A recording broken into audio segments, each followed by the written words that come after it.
Hey everybody, welcome back to the channel. On this episode, we tackle all of the bad cooling system parts on the Dodge Charger Pursuit. On the last episode, I introduced you to the 2018 Dodge Charger Pursuit, that ex-cop car out of Ohio. We went into all of the things that are written on the windshield that are bad and need to be replaced on it, and we delved right into our cooling system fix. But we had to wait until parts came in. The parts are finally here, so let's jump into it. All right, so it's a couple of days later. I got the oil cooler in the mail. Now it's time to drain the coolant and oil mixture, drain the oil, see what's in both of those, and then install this new oil cooler. All right, underneath the car right now, if you look right here, this is the oil filter with the oil cooler. And what you want to do is, you take this bad boy off. You take that oil filter off, and then you're going to be at the bolt that removes the oil filter housing. You want to undo the two coolant lines that are right here. So one right here and one right here. And then let the rest of that coolant drain out into my pail that's right here. And then we can compare what the coolant looks like versus the oil. So let's do that. There it is. All right, so that is the oil coolant mixture that we were looking for. Let's get the rest of the oil cooler off. Wow, an oil filter that isn't super hard to take off. I can't believe it. Somebody may have been here before. Oh, look at that. Oil and coolant mix. And this oil filter is heavy. Yep, so that's what it looks like inside of our crankcase. Not good. Let's drain the oil and we'll see what's left.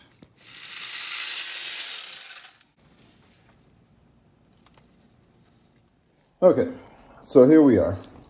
Got our oil cooler set up. It comes with a gasket up at the top, two coolant passageways, and this is the retaining bolt for the oil filter housing. Now, coolant comes in, circulates, and comes back out. So that's how it cools down the oil temp, and oil flows as it's going in and out of the filter. If you look real close, you'll see that there's a hexagon shape inside. That is for the Allen key that's supposed to go down in there. And that should fit a 12 millimeter. But you almost need one that's a little bit longer than this because it barely contacts. So hopefully this works. If not, I'm going to be in a world of trouble and out there looking for another one, but let's get underneath the car and get the old one off.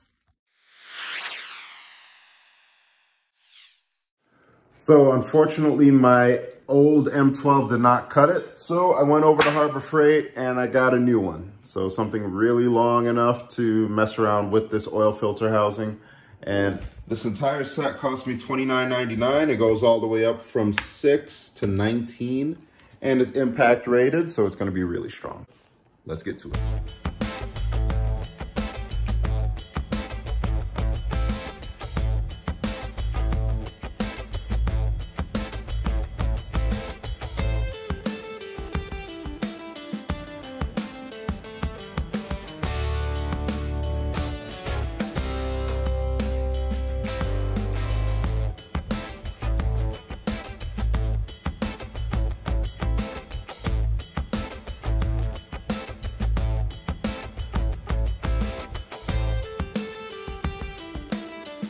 Okay, so that was the oil cooler and oil filter installation. I got some stuff to show you all. So here's the fluid that came out of the car. Here's what I captured in the coolant system, and here's what I captured in the oil crankcase.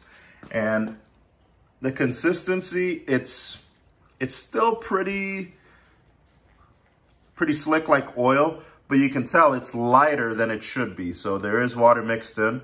And I think what happened was, usually, you have, 30, 40, 50, 60 pounds of oil pressure, and it dwindles down as the engine gets warm. Now, if you run low on oil, your pressure is going to decrease. Your pressure is probably going to be less than the 14 PSI that your coolant system is under. So that means now you're gonna have coolant coming over into your oil. And it wasn't bad enough. I don't think it was bad enough to damage bearings, any serious damage. I don't see any sparkles, speckles, or anything like that in there. So I think we're good. So what I've done so far is I put 5 quarts of oil in there, but I need a little bit more. I'm using STP filter S160XL and just some regular synthetic blend oil for now. Now coming back over to this coolant system, after I top off the oil and everything, I'm gonna need to flush out this radiator as best as possible. I'm not gonna use the chemical because I don't want it to interact with the BG treatment that I have scheduled for tomorrow. What I'll do is I'll just run my garden hose through the top of the radiator, let it flow into the bottom, capture all of that, and then I'll leave the engine side of things. Swap out the thermostat, because if you look at this thermostat, this is really messed up. You have this rubber piece just broken off. I think that's the other piece of it right there. So I can't put this back in there, and I do want to put a thermostat in there. I don't want the technicians at the place that I'm taking it to flag that. So I'll put my brand new thermostat in there and we'll just run it, see what it does, and keep an eye on things, bleed the system and all of that, and make sure we're all good. What I'm expecting is for all of the overheating problems to be fixed. I want the oil pressure to be 30, 40 PSI when cold, and as it warms up, still keep at least 20. That'll let me know that I'm feeling pretty confident in the engine's ability to resume normal operation. And of course, I'm replacing the fan already because we did test that and it turned out to be bad. So let's get everything zipped back up and we can call it a night.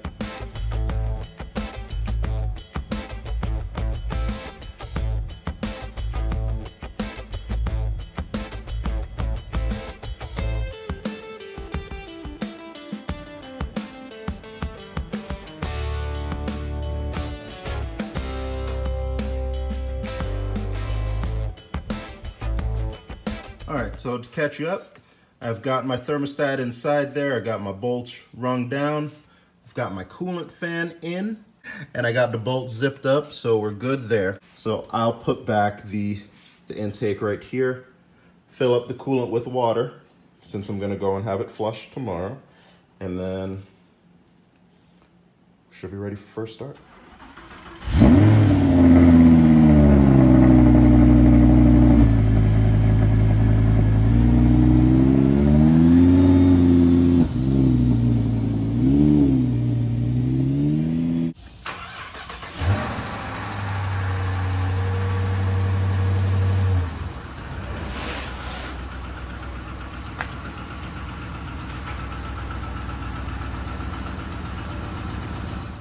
All right, so everything is sounding good right now. I'm going to top off the oil and the coolant. And I have an appointment tomorrow at a local shop to perform a BG coolant flush. Now, filling up the coolant is as simple as refilling the reservoir, but if you look over here, this is a 5/16 or 8mm hex, and that is our bleeder screw.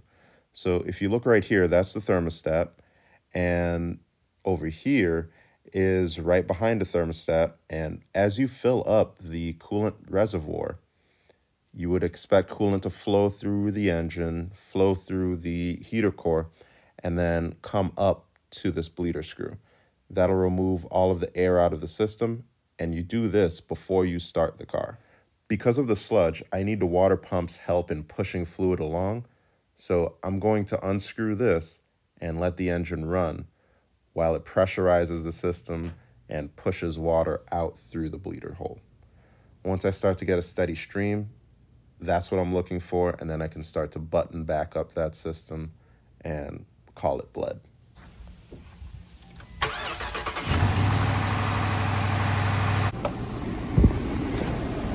Right now we're doing well. We had 55 PSI at cold startup. It's dropping slightly, just as we would expect. Oil temp and coolant temp are right around the 80 to 90 degree mark, so we'll continue to monitor that. I have my heat on high, and we're getting fresh air from the outside, fan on blast, so we'll continue to monitor that and wait till it warms up. You don't want to rev it, you don't want to do anything crazy, just let it warm up on its own. It's going to do its own thing. Mind you, we did our best with what we had, but there's still coolant and oil mixture in the coolant system. So we have to wait for it to overcome all that. And when it does, we'll start to see fluid come out the bleeder. We'll see the level go down in the reservoir. Right now, it's full right now. So we'll just continue to monitor it. Everything's looking good so far. Both of my coolant fans are working, which is a lot more than we could have said when it first got here. And we're just gonna wait for it to get up to operating temp. Now, right now, the coolant temperatures are right around 195 degrees, and they're tapering off right there. If I was concerned about there being too much oil in the coolant system, enough to form a blockage, then I wouldn't go this route. I'll tow it right to my local facility and have them perform the coolant flush on the machine. But looking at the oil level, it seemed like only a quart got ingested, probably less, by the coolant system. I'm just gonna let it work itself out. If the coolant temps raise and it starts to overheat again, or looks like it's going to, shut it off, tow it. You still got some oil that's blocking it. So don't rev it, just let it do its thing. All right, now we got to the point where we've got steady spewing. We've got the coolant level that went all the way down, so we'll keep that topped up and we'll continue flowing. All right, that's what we're looking for, some steady streams to let us know we're on the right track. And now we can start to button the system back up and keep an eye on the temperature. All right, so I pressure washed everything off of the front end, make sure that everything looks clean and presentable. You got to take pride in your work, you know? And let's take a look. Now, this isn't definitive, but I want you to see this. Oil cap is clean. Now, prolonged running of oil and water will create that milky substance right inside the cap. So we're good there. Take a look at the dipstick. Looks good, no milkshake. Smells good. All right, so we're back in the car. I let the engine cool down so I could pressure wash it, and now I'm running it back up to temperature. It's right at 190 right now. The heat has no business being this hot. Not a bad thing. It's great. That's exactly what you want. You want hot air coming from your vents, let you know things are circulating. And I'll just keep an eye on this temperature, like I said earlier. Let's head over to the facility. I'm gonna scrape off everything on this windshield now. Pretty confident we fixed it.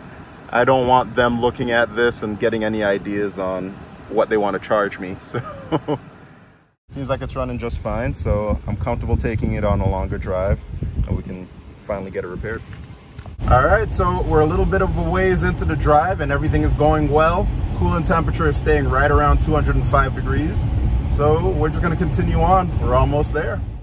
All right, so that's it for this video. Thanks for watching. Next time, we'll see what the shop has to say, if they're able to clear all of that sludge out of the system, and if we've truly solved the rest of our issues.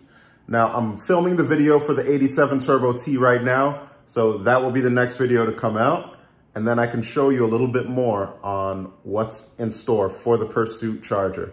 So thanks for watching. Smash that like button. Let me know how well I'm doing. It really helps me with the algorithms, and I'll talk to you on the next video.